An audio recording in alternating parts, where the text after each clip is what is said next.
Google AdSense versus affiliate marketing, ये एक थोड़ा सा कंट्रोवर्शियल टॉपिक है। लेकिन अक्सर बिगिनर्स और न्यूबीज के मन में डाउट रहता है कि गूगल एडसेंस ज़्यादा बेटर है या फिर एफिलिएट मार्केटिंग। जैसा कि आप सभी को पता है कि ऑनलाइन या ब्लॉगिंग से मोनेटाइजेशन की दो सबसे पॉपुलर वेज हैं, जो कि एफिलिएट मार्केटिंग और एडसेंस।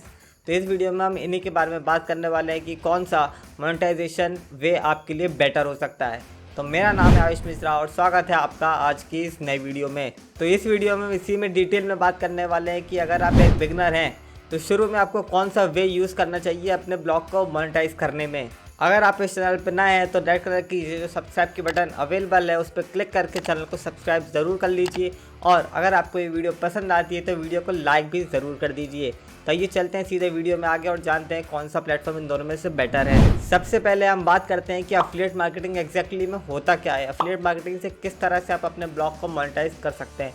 तो ये चलते हैं इसको बहुत ही सिंपल मेथड में या सिंपल भाषा में इसको समझने की कोशिश करते हैं। अच्छा, हमको सिखा रिया है। इसको समझना बहुत ही ज़्यादा सिंपल है। आप सिंपली कोई भी ब्रांड का प्रोडक्ट ले सकते हैं या फिर किसी भी प्रोडक्ट को अगर आप प्रमोट करते हैं तो उसके लिए आपको एक एफिलिएट लिंक जनरेट करना पड़ता है। जब वो आप एक एफिलिएट लिंक जनरेट कर लेते हैं उसके बाद आपको उस लिंक को अपने ब्लॉग के थ्रू प्रमोट करना। उस लिंक पे जब कोई क्लिक करेगा और जो भी प्रोडक्ट आप प्रमोट कर रहे हैं वो ख़रीद लेता है तो आपको एक फिक्स्ड कन्वर्जन मिलेगा या फिर एक फिक्स्ड अमाउंट भी आपको मिल सकता है। ये ब्रांड के ऊपर डिसाइडेड है कि वो किस तरह से आपको पेमेंट करना चाहते हैं या फिर किस तरह का कमीशन वो लोग आपको प्रोवाइड कर रहे हैं।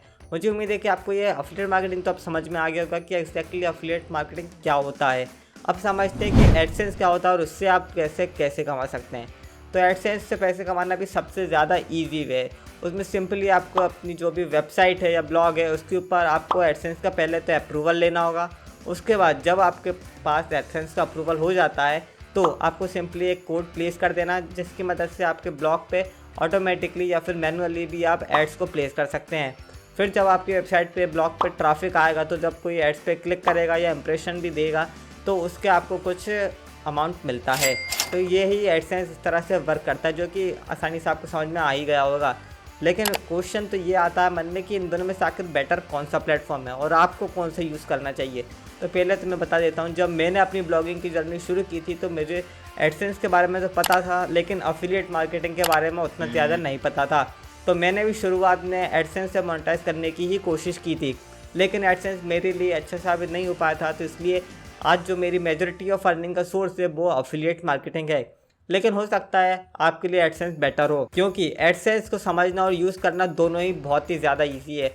तो अगर आप एक बिगिनर है तो आप एडसेंस को यूज़ कर सकते हैं, लेकिन अगर आपको पास्ट में थोड़ा बहुत एक्सपीरियंस है तो आप एफिलिएट मार्केटिंग की तरफ भी जा सकते हैं। साथ में एक तीसरा वे भी निकल के आता है कि एडसेंस वर्सेस एफिलिएट, इन दोनों को आप एक साथ भी कर सकते हैं। एडसेंस प्लस एफिलिएट, आप अपने ब्लॉग पे एडसेंस के एड्स भी लगा सकते हैं और साथ में अपने प्रोडक्ट्स को प्रमोट भी कर सकते हैं एफिलिएट मार्केटिंग के थ्रू, जिससे कि आपको कमीशन मिलेगा। तो इस तरह से आप दोनों ही वे में मोनेटाइज कर सकते हैं। लेकिन ये शुरू में आप मत कीजिए, अब थोड़ा सा जब आपको एक्सपीरियंस हो जाए कि कैसे चीज़ें अच्छे से काम करती है, कैसे ट्रैफिक लेके आना है, तब आप इस चीज़ को कर सकते हैं। अब बात करते हैं कि आपको इन दोनों ही मेथड में जो मोनेटाइजेशन की है, इन दोनों में ट्रैफिक कितना नीडेड चाहिए एक अच्छी खासी इनकम करने के लिए।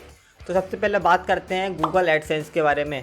मान लीजिए गूगल एडसेंस आपका अप्रूवल हो चुका है आपकी वेबसाइट पे और वहीं आपके पास डेली का 1000 ट्रैफिक आ रहा है, जिसमें से हम कन्वर्जन रेट मान लेते हैं 5% और जो CPC आपको मिल रही है वो है $0.07। तो इस हिसाब से देखें तो आपकी डेली जो अर्निंग होगी वो $3.5 होगी और जो मंथली अर्निंग होगी वो आप स्क्रीन पर देख ही सकते हैं। तो अगर आप एडसेंस से अच्छी खासी अर्निंग करना चाहते हैं तो फिर आपको अच्छा खासा ट्रैफिक भी चाहिए होगा, लेकिन एडसेंस का जो ट्रैफिक लेने में है थोड़ा इजी पड़ जाता है एफिलिएट मार्केटिंग के मुकाबले। वहीं दूसरी तरफ आप एफिलिएट मार्केटिंग की हम बात करते हैं तो वहाँ पे आपको कम ट्रैफिक में भी अच्छी खासी इनकम हो जाती है, लेकिन कम ट्रैफिक भी आपको हाई क्वालिटी का टारगेटेड ट्रैफिक मिलना चाहिए। तब अगर आप उस पर रैंडमली क्लिक्स करवा के या फिर ट्रैफिक भेज के अर्निंग करना की सोच रहे हैं तो ये पॉसिबल नहीं है। ये एडसेंस में फिर भी थोड़ा बहुत हो सकता है, लेकिन एफिलिएट मार्केटिंग में नहीं हो सकता। तो जैसे कि मान लीजिए एफिलिएट मार्केटिंग में आप अपने ब्लॉग को मोनेटाइज करते हैं और जिस पे कि आपको हाईली टारगेटेड ट्रैफिक आ रहा है, तो जिस पे मान लीजिए आपको डेली 100 क्लिक्स भी आ रहे हैं, 100 ट्रैफिक आ रहा है, वहीं उस पर हम कन्वर्जन रेट ओनली 1% मान लेते हैं। तो जिसमें कि एवरेज जो आपकी इनकम होना चाहिए वो $30 मान लेते हैं। तो $30 में जो आपकी डेली अर्निंग होगी 1% के हिसाब से वो आप स्क्रीन पर देख ही सकते हैं, $30। वहीं इसको हम अगर पर मंथ की इनकम देखें तो वो भी आपको स्क्रीन पर दिख रही होगी, जो कि है $900। है ना। मतलब कम ट्रैफिक में भी आपको अफिलिएट मार्केटिंग से अच्छी खासी इनकम हो सकती है। लेकिन बहुत सारे लोग ये सोचने लगते हैं कि अफिलिएट मार्केटिंग के थ्रू हमें सिर्फ बहुत कम ट्रैफिक ही लेके आना है और हमारी अच्छी खासी अर्निंग हो जाएगी। लेकिन अफिलिएट मार्केटिंग में मैंने जैसा कि आपको बताया हाईली टारगेटेड ट्रैफिक चाहिए, तो वही हाईली टारगेटेड ट्रैफिक लाने के लिए ही आपको उतनी मेहनत करनी पड़ेगी जितना कि आपको एडसेंस में ज़्यादा ट्रैफिक लाने के लिए करनी पड़ेगी। तो दोनों ही वेज एग्जैक्टली सेम मेहनत तो लगती है। एडसेंस में फिर भी थोड़ी कम मेहनत लगती है, अफिलिएट मार्केटिंग में थोड़ी ज़्यादा मेहनत लगती है। तो अब बात आती है कि अगर आप एक बिगनर हैं तो आप इन दोनों में से कौन सा प्लेटफॉर्म या कौन सा वे आपको यूज़ करना चाहिए अपने ब्लॉग को मोनेटाइज करने में। तो शुरुआत में तो आपको एडसेंस पे ही जाना चाहिए, क्योंकि एडसेंस बहुत इजी टू अंडरस्टैंड है और इजी टू यूज़ भी है।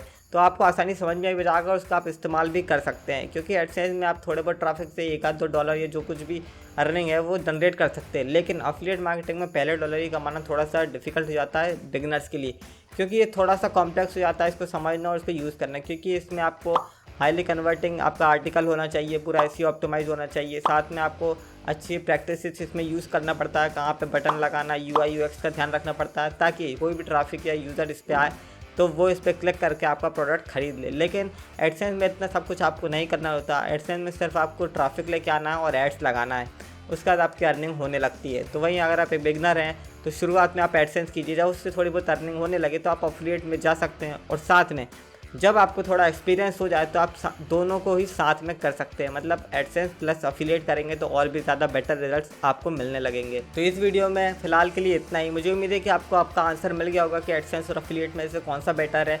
मैंने अपने विचार भी आपके साथ शेयर कर दिए हैं। अगर आपको ये वीडियो पसंद आई है तो वीडियो को लाइक ज़रूर कर देना, और अगर आप एक चैनल पर नए आए हैं तो चैनल को सब्सक्राइब भी ज़रूर कर दीजिएगा।